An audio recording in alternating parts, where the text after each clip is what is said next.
Good Saturday morning and welcome to another edition of the award-winning Outdoors with Larry Ray on 790 The Bet. Brought to you proudly by the Tennessee Wildlife Resources Agency and Wally Hatchett's Comfort Food and Drinks at 6439 Summer Avenue. Now here's your host, Larry Ray. Hey, good Saturday morning. Welcome to Outdoors with Larry Ray on right here on AM 790 in Memphis, and all you good folks out in Jackson on News Talk 101.5 FM, and of course in Brownsville, 1520 AM and 95.3 FM. And this is going to be a fun show today. Got some names that I think all of y'all recognize, and also got a name at the bottom of the hour, bottom of the show, of a young man that remember his name because I think you're going to hear a lot about him in the professional bass fishing world. And who better on second Saturday, so we're not ready for BW yet. Second Saturday, you recognize that laugh. That's the one and only Ron Wong. Good morning, Ron. Good morning, Larry. Good morning, everybody. Gosh, it's a little cool out this morning. Yeah, a little cool. Yeah. You know, and it's gonna get up to 50 almost. Oh yeah, today, right. Maybe. There you go. That's great deer hunting weather for me next week. But Ron and I are back from Tennessee Outdoor Writers Conference at Blue Bank Resort on Reelfoot Lake. What a great Sunday through Wednesday event we had. Thanks to Ron and the work that he did, and we're going to talk to Ron on a whole segment with Tony Dolly, the executive director for the TOWA, because we had a grand time. And Ron, hats off again to you for the fishing guides and all this kind of stuff. And I know the weather was great, Ron. Absolutely. You know, we had a little bit of light rain on Monday, but. Yeah. You know, Larry, we had the opportunity to have our sessions in the morning and then visit Discovery Park of USA of America. Yeah, wonderful. And I got to tell you something. You know, Larry, it's been 10 years. 10 years since we've been to Blue Bank Resort on wonderful Reelfoot Lake for our last TOWA meeting, and at that time we had the opportunity to visit Discovery Park of America when it was still open. They were still building. That's right. I mean, wasn't open. You know, there was only a first floor. Yeah, and now this thing is like wow, acres. Acres, and the main building itself now is like 3 stories. 4 stories. 4 stories. Up where the wasp are up there. And I got to tell you something. Yeah. I'm very impressed with what they've done. It is truly a family destination. Yes, absolutely. Because, you know, there's something for everybody. I mean, I was very, very impressed with some of the things that they had there that, you know, quite frankly, I didn't know about. You know, I have never been in a caboose of a real train. Well, we have now. We got to do that. You know, and ring you the know, bell. for those that have never experienced a earthquake. Yeah, the earthquake simulator. I didn't go in there. I didn't go in there. I wanted to, but absolutely amazing. Yeah, it makes you feel like you were there in 1811 and 1812. The earthquake that created Reelfoot Lake, and but it's right off I-69. It's in between I-69 and US 51 in Union City, right out of Union City. They've got a real nice Holiday Inn Express hotel there now. But anyway, we spent that afternoon there.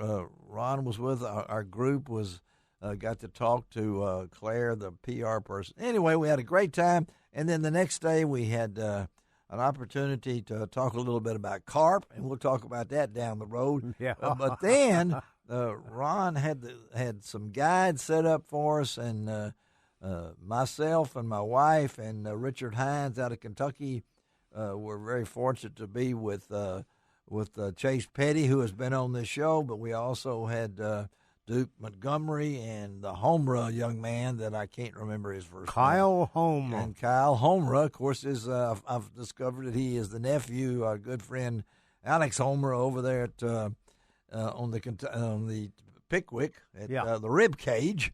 But anyway, we're going to have a whole show in 2 weeks. Everything works right.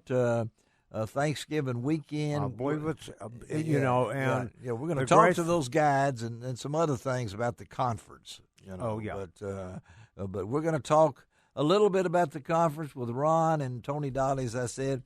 The next guest, stick around before we get, right now we're going to get Ron to do a fishing report when it's gone from 80 degrees to 40 degrees in 3 days. But right after this first segment, after this one, we're going to talk to the general himself, Larry Nixon. He's gone back to the Bassmaster Elite Series.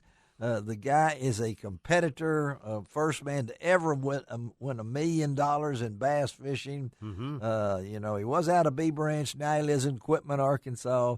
Talk to him. We're still trying to get Steve McAdams in the Hitherland on the Kentucky Lake. And listen to this. Jordan Lee is going to be on, and we're going to talk to Jordan. I wanted Ron, the scoring change that they're going to have on Major League Fishing to a 5-fish format. Now, I don't know, Ron, save that because I will tell you. Yeah, I think it's a good thing because what it does is it's going to make these anglers now to fish just a little bit differently. Oh yeah. Versus fishing for quantity, they'll be fishing for quality. Quality, yes. But of course, there's some things that will never change, and just like in any other bass fishing circuit. It makes no difference if it's the club level or whatever. Yeah. They're going for 5 fish first. Yes, they are. And then you start culling. Yeah. And so that's somewhat of a big difference for them. Of course, all of them have done that before. So it's exciting because this is what, the fans want to see. They want to see some big fish caught. They want to see some nice fish caught. So that's exciting. Yeah, and Jordan Lee can talk about fishing. I mean, I got to tell you, back-to-back classic winners. Back-to-back. Yeah, and what he's done in Major League Fishing is phenomenal. But so we'll talk to Jordan, and then we're going to close out the show today with. We thought Keith Combs would be with us, but Keith's in an area that he can't get a signal. So I called Emily Hartley, and she said, "How about Louis Monetti?" And I said, "Is that the young man from UC North Charlotte?" She said, "That's him." So we're going to talk to Louis, and you're going to find out a little. Not only is he an up-and-coming bass fishing, he's qualified for the Classic now, but also he's got a boat he fishes in. We're going to talk a little bit about that. But Ron, talk about we've had all the we're getting a streak here of 5 days in the 40s and 50s. What is that going to do to fishing, Ron? Well, first of all, we're coming off of a warm spell, which almost got to 80 a couple of days. Yes, yeah. Your surface temperatures are still in the mid-60s, 65 to 67 degree surface temperature. That surface temperature will fall a couple of degrees each day during the cold front here. However, there's that word. 3 to 5 feet down, the temperature doesn't change that much. Okay. So the fish won't change that much. You'll have to change. They will go to the comfort zone. Yeah. And not only that, they will be following the lunch wagon. They're going to be looking for the bait fish, and that's what they do to fatten up for wintertime. And what this does is it kind of signals to them, let's get with the shad and the shallower water right now. Right. And let's eat. So they're not going to be deep. Let's talk a little bit at Pickwick and Kentucky Lake. Right. They are pretty shallow, 3 to 5 feet deep, using a KVD 1.5 or 2.5 square bill crankbait in a shad color. All right. Will work real well.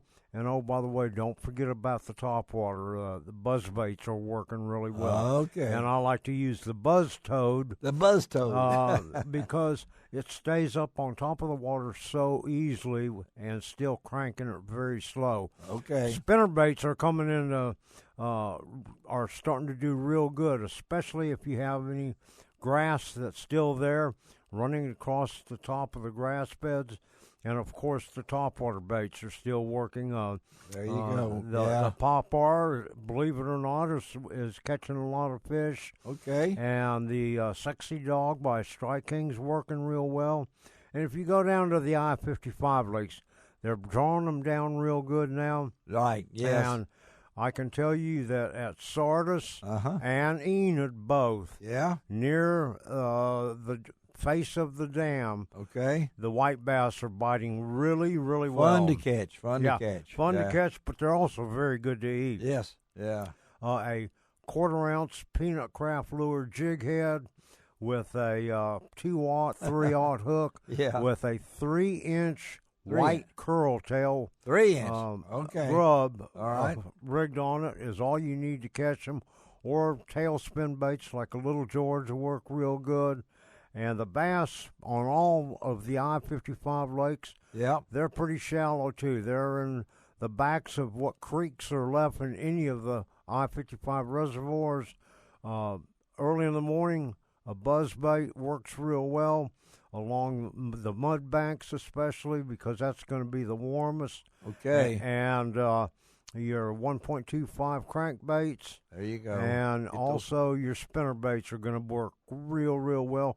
Crappie fishing, very, very good. Very 3 good. to 5 feet deep. That's it. Double mineral rigs. Yeah. Or just using a single jig on any cover that has over 5 feet of water. Only Ron Wong can do that. We're going to take our first break of the morning and come right back and talk to Larry Nixon on Outdoors with Larry Ray. Be right back.